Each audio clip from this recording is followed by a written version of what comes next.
ان کا ساتھ دے، لیکن ظاہر ہے وہ سازشی عمرہ کے ہاتھوں میں کھیل رہا تھا، اس لیے صلاح الدین ایوبی کی اس سے نہ بن سکی۔ ایوبی رحمۃ اللہ علیہ نے جلد ہی شام کو فتح کر لیا اور مصر سے شام تک ایک بڑے علاقے کے حاکم بن گئے۔ سلطان ایوبی رحم دل، سخی اور بہادر تو تھے ہی، لیکن ان کی سب سے بڑی خوبی یہ تھی کہ ان کا دل بہت بڑا تھا۔ یہ اپنے دشمن کی خوبیوں کی بھی تعریف کرتے تھے اور موقع ملتے ہی اپنے بدترین دشمن کو معاف کر کے اپنا دوست بنا لیتے تھے۔ اور سلطان کا ایک ایسا ہی دشمن تھا جو ان کی خون کا پیاسا تھا، لیکن سلطان کی مہربانی سے ان کا وہی دشمن سلطان کا سب سے بڑا دوست ثابت ہوا۔ یہ شخص فرقہ باندیہ کا لیڈر شیخ سنان تھا، جو شام کے قلعے مسیاس کا حاکم تھا۔ یہ فرقہ عام لوگوں کو ٹریننگ دے کر زبردست قاتل بنا دیتا تھا، جو فدائی کہلاتے تھے۔ فدائی حشیش کا عام استعمال کرتے تھے، اس لیے انہیں حشیشن بھی کہا جاتا تھا۔ بعد میں حشیشن کا لفظ انگلش میں ٹرانسلیٹ ہو کر اساسین بن گیا، جس کا مطلب ہے خونی قاتل۔ یہ حشیشن اتنے خطرناک تھے کہ اسلامی دنیا کے بڑے بڑے حکمران ان سے کانپتے تھے۔ دوستو، یہ حشیشن یعنی اساسین کون تھے، کہاں رہتے تھے، ان کے پاس ایسی کون سی طاقت تھی جو سب لوگ ان سے ڈرتے تھے؟ دوستو، یہ سب ہم آپ کو صلاح الدین ایوبی کی سیریز کی اگلی قسط میں دکھائیں گے۔ تب تک کے لیے مجھے دیجیے اجازت۔ آپ کا دوست نواز خان۔ کیسے ہیں دوستو؟ میں ہوں نواز خان اور آپ دیکھ رہے ہیں میرا YouTube channel Samir Khan vlog. دوستو، صلاح الدین ایوبی کی پچھلی قسط میں ہم نے آپ کو بتایا تھا کہ یہ حشیشن جو فدائی کہلاتے تھے، یہ اتنے خطرناک ہوتے تھے اور عام لوگوں کو زبردست ٹریننگ دے کر خونی قاتل بنا دیا کرتے تھے۔ یہ فدائی اتنے خطرناک تھے کہ اسلامی دنیا کے بڑے بڑے حکمران ان کے نام سے کانپتے تھے۔ اور پھر ان فدائیوں کو صلاح الدین ایوبی رحمۃ اللہ علیہ کا قتل کرنے کا حکم مل گیا۔ وجہ یہ تھی کہ نور الدین زنگی رحمۃ اللہ علیہ کے سابق حکمران سمجھ چکے تھے کہ وہ سلطان صلاح الدین ایوبی کو میدان جنگ میں نہیں ہرا سکتے، اس لیے وہ سازشوں پر اتر گئے۔ انہوں نے شیخ سنان کو مال و دولت دے کر اس بات پر راضی کیا کہ وہ اپنے فدائیوں کے ساتھ سلطان صلاح الدین ایوبی کو قتل کر دے، اور شیخ سنان مان گیا اور فدائی سلطان کے قتل کے لیے چل پڑے۔ اور پھر ایک خونی کھیل شروع ہو گیا۔ پہلے قاتلوں کا ایک گروپ آیا جو ناکام رہا اور مارا گیا۔ پھر ایک قاتل سلطان کے خیمے میں داخل ہوا اور اس نے سلطان کے سر پر چھری سے حملہ کر دیا۔ سلطان کو سر پر پگڑی تھی اور اس پگڑی میں ایک سیفٹی کور بھی تھا جو لوہے کا تھا۔ چھری کا وار ناکام رہا۔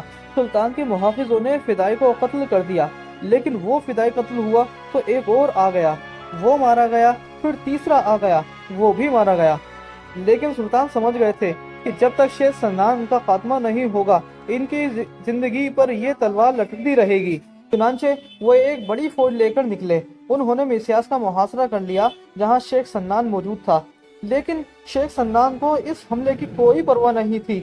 پھر ایک رات ایک عجیب واقعہ ہوا جس نے سارے معاملوں کا رخ ہی بدل دیا۔ ہوا یوں کہ سلطان اپنے خیمے میں سو رہے تھے کہ اچانک ان کی آنکھ کھل گئی۔ انہوں نے دیکھا کہ خیمے کے چراغ بجھ گئے تھے اور خیمے میں کوئی اور بھی موجود تھا۔ سلطان نے محافظوں کو آواز لگائی اور وہ دوڑتے ہوئے آئے اور چراغ جلایا تو انہوں نے ایک حیرت انگیز منظر دیکھا۔ سلطان کے بستر کے قریب ایک خنجر پڑا تھا، اس کے ساتھ ایک کاغذ تھا جس پہ لکھا تھا کہ بادشاہ سلامت، آپ ہمارے رحم و کرم پر ہیں، ذرا ہوش میں آئیے۔ سلطان بہت حیران ہوئے۔ ان کے حکم پر محافظوں نے خیمے کے چاروں طرف جائزہ لیا تو ایک شخص کے قدموں کے نشان کچھ دور تک دکھائی دیے، لیکن کوئی پکڑا نہیں جا سکا۔ سلطان اپنے دشمنوں کی دلیری اور جنگی صلاحیتوں سے بہت متاثر ہوئے۔ انہوں نے شیخ سنان کو اپنا دوست بنا لیا اور ایسا پکا دوست بنایا کہ وہی شخص جو سلطان کے خون کا پیاسا تھا، اب وہ سلطان کے ساتھ مل کر انہی کے دشمنوں کے خلاف لڑتا رہا۔ تاہم کچھ مورخین یہ بھی لکھتے ہیں کہ اس رات سلطان کے خیمے میں کوئی نہیں آیا تھا۔ یہ واقعہ بالکل جھوٹ ہے۔ وہ یہ بھی کہتے ہیں کہ سلطان کے سخت محاصرے سے خوف زدہ ہو کر شیخ سنان نے خود رحم کی درخواست کی تھی۔ بات چاہے جو بھی ہو، لیکن سلطان نے اپنے